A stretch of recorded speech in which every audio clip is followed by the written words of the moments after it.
सोमवार व्रत की कथा।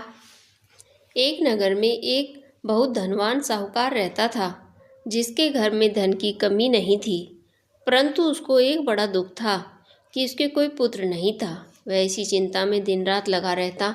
वह पुत्र की कामना के लिए प्रत्येक सोमवार को शिव जी का व्रत और पूजन किया करता था तथा सायंकाल को शिव मंदिर में जाकर शिव जी के सामने दीपक जलाया करता था।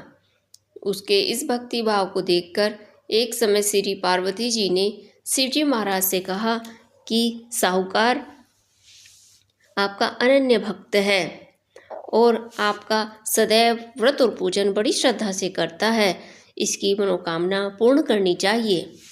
शिव जी ने कहा, पार्वती, यह संसार कर्म क्षेत्र है। जैसे किसान खेत में बीज बोता है वैसा ही फल काटता है, उसी तरह इस संसार में जो जैसा कर्म करते हैं वैसा ही फल भोगते हैं।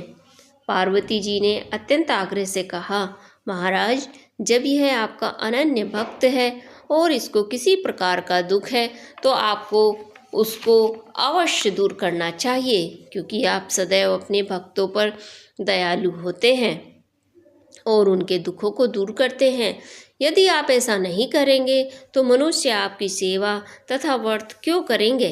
पार्वती जी का ऐसा आग्रह देखकर शिवजी महाराज कहने लगे कि हे पार्वती, इसके कोई पुत्र नहीं है। इसी चिंता में यह अति दुखी रहता है। इसके भाग्य में पुत्र न होने पर भी मैं इसको पुत्र प्राप्ति का वर दे देता हूँ, परंतु यह पुत्र केवल 12 वर्ष तक ही जीवित रहेगा। इसके बाद वह मृत्यु को प्राप्त हो जाएगा। इससे अधिक मैं और उसके लिए कुछ भी नहीं कर सकता। ये सब बातें साहूकार सुन रहा था। इससे उसको ना कुछ प्रसन्नता हुई और न ही कुछ दुख हुआ।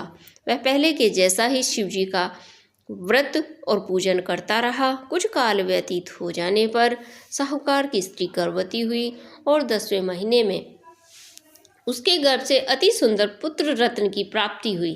साहूकार के घर में बहुत खुशी मनाई गई, परंतु साहूकार ने उसकी केवल 12 वर्ष की आयु जानकर अधिक प्रसन्नता प्रकट नहीं की और न ही किसी को कुछ भेद बतलाया। जब वह बालक 11 वर्ष का हो गया तो उस बालक की माता ने उसके पिता से विवाह आदि के लिए कहा, तो वह साहूकार कहने लगा कि मैं अभी इसका विवाह नहीं करूँगा, अपने पुत्र को काशी जी के पढ़ने के लिए ही भेजूंगा।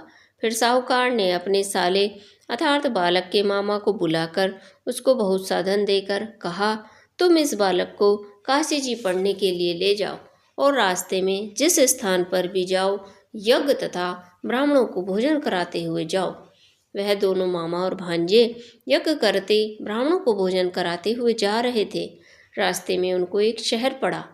उस शहर में राजा की कन्या का विवाह था और दूसरे राजा का लड़का जो विवाह कराने के लिए बारात लेकर आया था वह एक आंख से काना था। उसके पिता को इस बात की बड़ी चिंता थी कि वर को देखकर कन्या के माता पिता विवाह में किसी प्रकार की अड़चन पैदा न कर दें। इस कारण जब उसने अति सुंदर सेठ के लड़के को देखा तो मन में विचार किया कि क्यों न दरवाजे के समय इस लड़के से वर का काम भी चला लिया जाए। ऐसा विचार वर के पिता ने उस लड़के के मामा और से बात की तो वे राजी हो गया और फिर उस लड़के को वर के कपड़े पहना, घोड़ी पर चढ़ा, दरवाजे पर ले गए और सब कार्य प्रसन्नतापूर्ण संपूर्ण करा दिया गया। फिर वर के पिता ने सोचा कि यदि विवाह कार्य भी इसी लड़के से करा लिया जाए तो क्या बुराई है। ऐसा विचार करके लड़के और उसके मामा से कहा, यदि आप फेर और कन्यादान का काम भी करा दे तो आपकी बड़ी ही कृपा होगी और इसके बदले मैं आपको बहुत कुछ धन दूंगा। तो उन्होंने स्वीकार कर लिया और विवाह कार्य भी बहुत अच्छी तरह से संपन्न हो गया।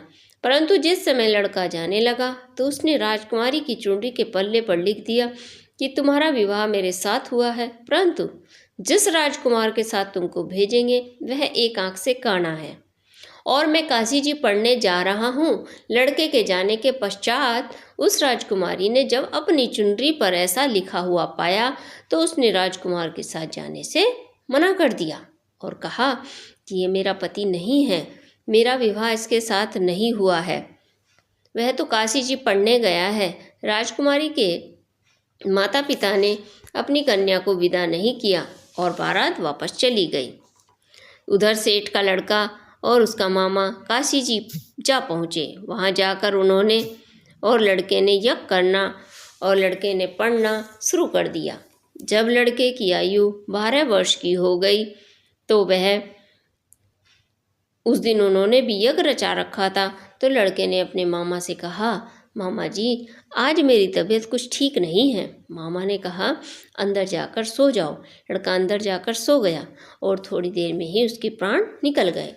जब उसके मामा ने आकर देखा तो वह मुर्दा पड़ा है और उसको बड़ा दुख हुआ और उसने सोचा कि अगर मैं भी अभी रोना पीटना मचा दूंगा तो यज्ञ का कार्य तो अधूरा ही रह जाएगा। अतः उसने जल्दी से यज्ञ का कार्य समाप्त कर ब्राह्मणों के जाने के बाद रोना पीटना आरंभ कर दिया। संयोग से उसी समय शिव पार्वती जी उधर से जा रहे थे। जब उन्होंने जोर जोर से रोने की आवाज़ सुनी तो पार्वती जी कहने लगी, महाराज कोई दुखिया रो रहा है, इसके कष्ट को दूर कीजिए।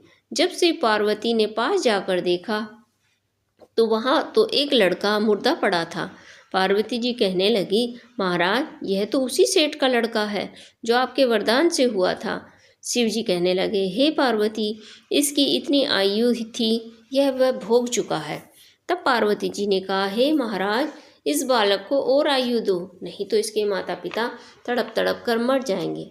पार्वती जी के बार बार आग्रह करने पर शिव जी ने उसको जीवन वरदान दिया और शिव जी महाराज की कृपा से लड़का जीवित हो उठा। शिव जी और पार्वती जी कैलाश को चले गए।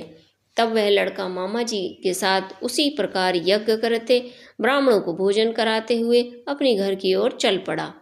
रास्ते में ऊंची शहर में आए जहाँ उसका विवाह हुआ था। वहाँ पर आकर उन्होंने यज्ञ आरंभ कर दिया तो उस लड़के के ससुर ने उनको पहचान लिया और अपने महल में ले जाकर बड़ी खातिर के साथ बहुत से दास दासियों सहित आदरपूर्वक लड़की और जमाई को विदा किया। जब वे शहर के निकट आए तो मामा ने कहा कि मैं पहले तुम्हारे घर जाकर खबर कराता हूँ। जब उस लड़के का मामा घर पहुँचा तो लड़के के माता पिता घर की छत पर बैठे हुए थे। यह प्रण कर रखा था कि यदि हमारा पुत्र सकुशल लौट आया तो हम राजी खुशी नीचे उतर आएंगे, नहीं तो छत से गिरकर अपने प्राण खो देंगे। इतने में ही उस लड़के के मामा ने आकर यह समाचार दिया कि आपका मेरे बाके बिहार समाचार दिया कि आपका पुत्र आ गया है। तो उनको विश्वास नहीं आया। तब उसके मामा ने शपथ पूर्वक कहा कि आपका पुत्र अपनी स्त्री के साथ बहुत सारा धन साथ लेकर आया है। तो सेठ ने आनंद के साथ उनका स्वागत किया और बड़ी प्रसन्नता से रहने लगे। इस प्रकार जो कोई भी इस कथा को सुनता है, पढ़ता है, मेरे बाके बिहारी लाल, नहीं तो छत से गिरकर अपने प्राण खो देंगे। इतने में उस लड़के के मामा ने आकर यह समाचार दिया कि आपका पुत्र आ गया है। तो उनको विश्वास नहीं आया। तब उसके मामा ने शपथ पूर्वक कहा कि आपका पुत्र अपनी स्त्री के साथ बहुत सारा धन साथ लेकर आया है। तो सेठ ने आनंद के साथ उनका स्वागत किया और बड़ी प्रसन्नता के साथ रहने लगे। इसी प्रकार से जो कोई भी सोमवार के व्रत को धारण करता है अथवा इस कथा को पढ़ता है, सुनता है, उसकी समस्त मनोकामनाएं पूर्ण होती हैं। बोलिए शंकर भगवान की जय।